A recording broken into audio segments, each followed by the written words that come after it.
And let's move on. That is not acceptable. These were the exact words used by European politicians in response to US Vice President J.D. Vance's address at the Munich Security Conference. On the opening day of the conference, Vance's speech, in which he sharply criticized the domestic policies of European allies, sent shockwaves through the establishment. For the first time in years, Munich witnessed an exchange not of compliments between Europe and America, but of reproaches. In an unusually harsh tone, Vance criticized European leaders over what he described as restrictions on democracy, freedom of speech, and their approach to migration policies. What exactly did Vance mean, and how did European leaders respond? Found out in our next report. On Valentine's Day, a spark ignited between the United States and Europe, but it was anything but tender feelings. On February 14, participants of the Munich conference expected a speech from the US Vice President addressing increased NATO contributions from European countries and negotiations regarding the Russia-Ukraine conflict. Instead, J.D. Vance launched a heavy criticism of European nations, accusing them of betraying democratic values. The threat that I worry the most about vis-à-vis Europe is not Russia, it's not China, it's not any other external actor. And what I worry about is the threat from within, the retreat of Europe from some of its most fundamental values, values shared with the United States of America. In short, Vance accused European leaders of sidelining the rising far-right forces across the continent. He pointed to the annulment of election results in Romania over alleged foreign interference. Ahead of the conference, Vance had also criticized the German government for its so-called firewall strategy, under which mainstream parties refused to engage with the far-right Alternative for Germany party. And I really do believe that allowing our citizens to speak their mind will make them stronger still, which of course brings us back to Munich, where the organizers of this very conference have banned lawmakers representing populist parties on both the left and the right from participating in these conversations. Vance's call for cooperation with all political parties, including the far-right one, came as a shock to Germany.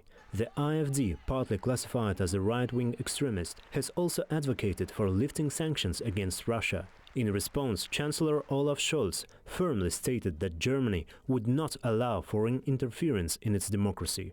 Reiterating the country's long-standing stance of distancing itself from far-right groups, a position shaped by Germany's Nazi past, Scholz emphasized that mainstream German parties would continue to refuse any cooperation with the AfD. That's why we will not accept it if outsiders intervene in our democracy, in our elections, and in the democratic formation of opinion in favor of this party. That's just not done, certainly not amongst friends and allies. We resolutely reject this.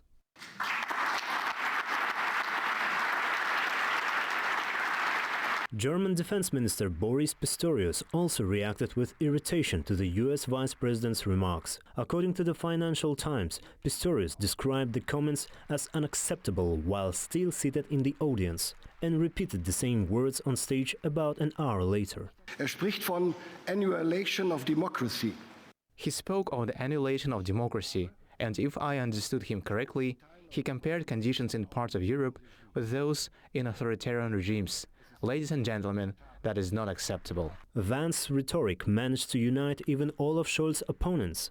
German conservative opposition leaders joined the Chancellor's domestic rivals in condemning the US Vice President's criticism of Europe's stance on hate speech and the far right. We respect the presidential elections and the congressional elections in the US, and we expect the US to do the same here. Free speech remains free speech and remains part of our open democratic society.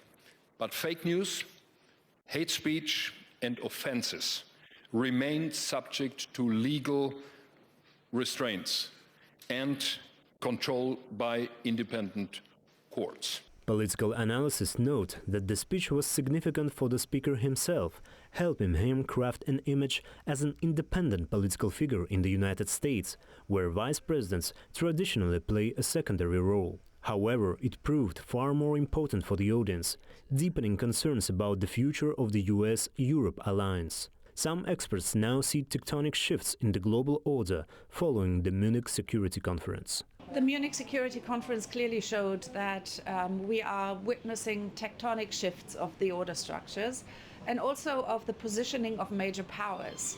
The United States really is the big question mark at the moment. If we put together what has been said about the US international role since Donald Trump came into the White House not very long ago, we see that the United States wants to retreat from international organizations, so it is weakening structures of international order. Vance's speech is now seen as a defining moment in the history of US-Europe relations. Experts view it as a declaration of an ideological war and the beginning of a cultural confrontation between the United States under Trump's leadership and its European allies. He showed a deep ideological rift to Europe.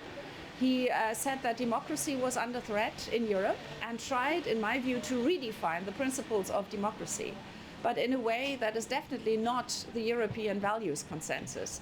So what we saw was a demonstration of a representative of a US government which is right-wing populist and itself undermining democracy at home and trying to convey that this is happening in Europe as well. At the closing of the Munich conference, Chairman Christoph Heusgen could not hide his disappointment over the outcome of US-Europe discussions and broke down in tears, calling Vance's speech a nightmare for Europe. This conference started as a transatlantic conference. After the speech of Vice President Vance on Friday, we have to fear that our common value base is not that common anymore.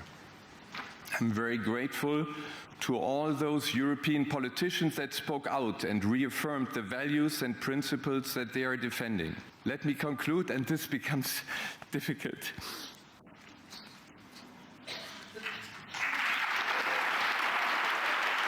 Daurian Isagulov, New Time.